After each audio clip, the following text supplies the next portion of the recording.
शिवकल्प महाजोगी जटाजूटसमन्वितम् आजानुलम्बित भुजं दण्डकमण्डलुशोभितम् श्वेतवस्त्रपरिधानं तापनाशं लोकेश्वरम् श्वेतपद्मासनास्थितं त्रिकालञ्जं महेश्वरम् त्वमेव ब्रह्मा विष्णु त्वमेव शिव शङ्करम् सच्चिदानन्दस्वरूपाय पूर्णब्रह्मरूपं स्वयं सर्वदेवदेवी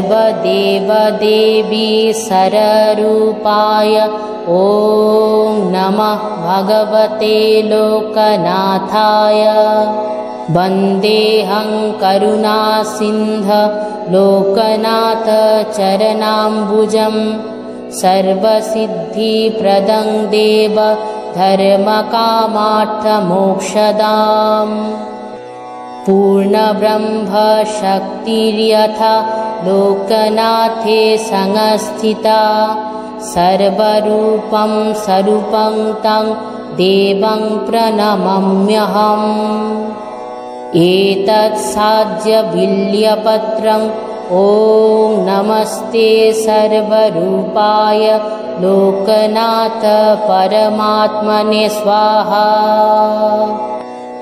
ॐ नमः शिवाय शान्ताय कारणत्रयहेतवे निवेदयामि चात्मानं गतिस्तं परमेश्वरः। नमस्ते गुरुकृपाय नमस्ते त्रिकालदर्शिने नमस्ते शिवरूपाय ब्रह्मात्मने नमो नमः।